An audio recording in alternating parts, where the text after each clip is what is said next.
how to handle a 3-course meal.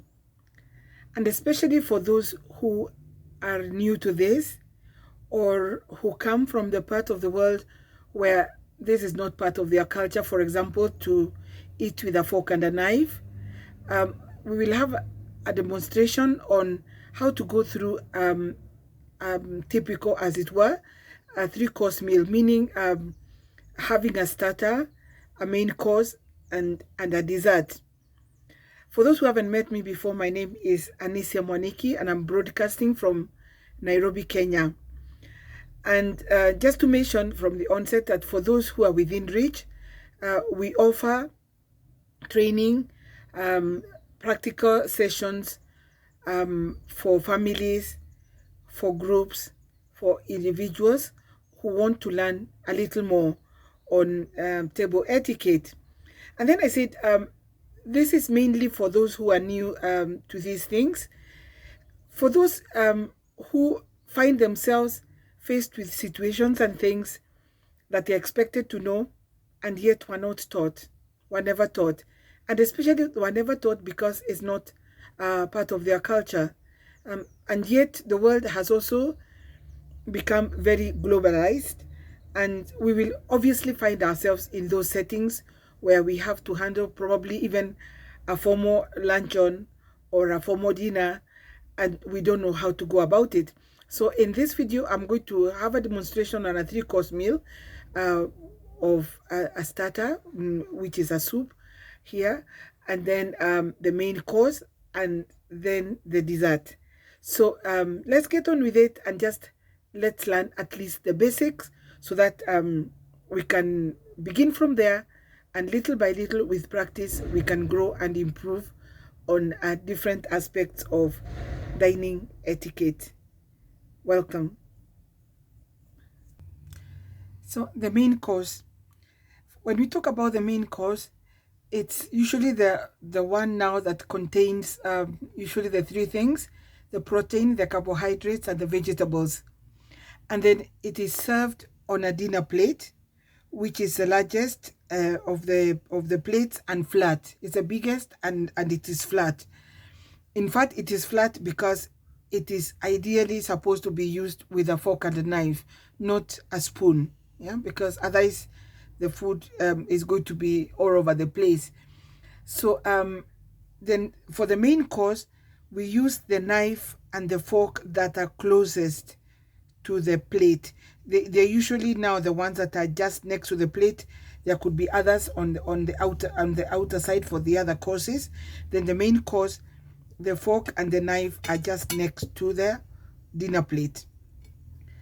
Then how do you proceed from there? For those who are probably new to this, the way to hold the fork and the knife is it's like you're holding it first. Yeah, you're grabbing it. The same with the fork. Then you turn the knife this way and you place your index finger there so that you can have a very firm grip of the knife, because it's one that you're going to use to cut things. Yeah, and if you have it like that, then you have a very firm grip. Then the fork is again also, it's like for starting, you hold it like this, then you turn it upside down, because you're going to eat with it like this. Yeah, with your finger placed there. And we call this the continental way of eating, which is what I'm going to demonstrate. I'm not going to demonstrate the American one.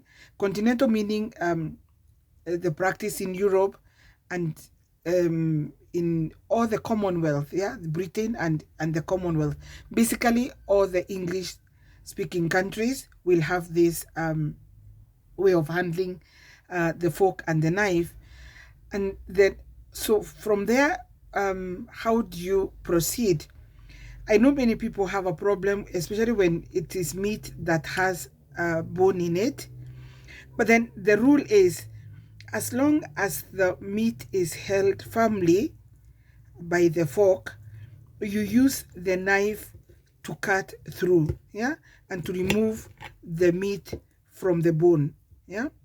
So as long as your fork is firm, you'll be able to remove the meat from the bone using the knife.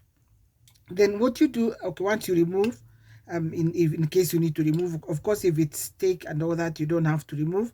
Then you cut them into bite sizes, yeah, one at a time. Not, you don't cut them into pieces and then you start picking them. You cut into bite sizes, and then once you cut, then you could combine it with anything else. Like in this case, you can combine it with the vegetable, yeah, or you could combine, for example, now with this, with the potato, yeah, and then you go through that, yeah. And like we said, in all other meals, you bring the food while you're holding the fork in this position. You bring the food to the mouth, yeah.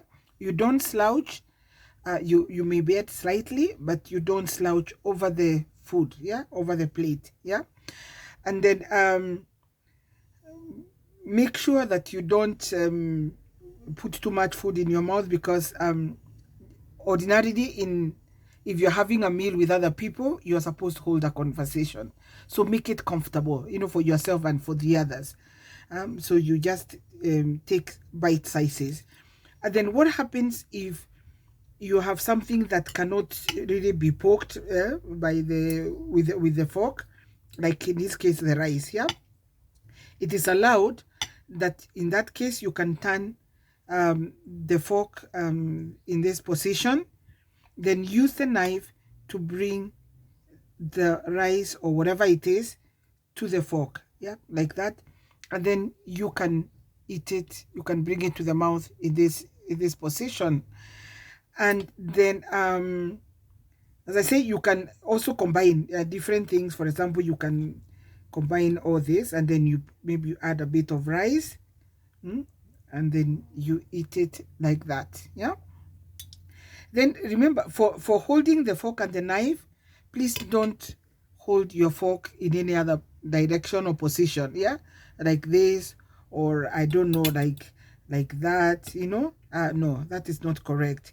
Or you don't hold your knife in this position, or I don't know, like a pen or something like this, no, yeah. So it's, as long as you have a firm grip of the two, you will never go wrong, yeah. For those who are new to this, of course, it needs a bit of practice, but then once you do that, you won't even think twice about it. You'll do it very automatically, yeah.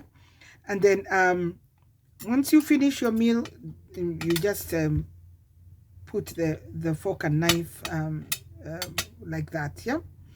And then for those who are within reach, like I've mentioned before, we offer practical demonstrations for those who are learning or who would like to practice or to learn a little more on table etiquette, yeah, for children, for families, for groups, even for individuals, yeah.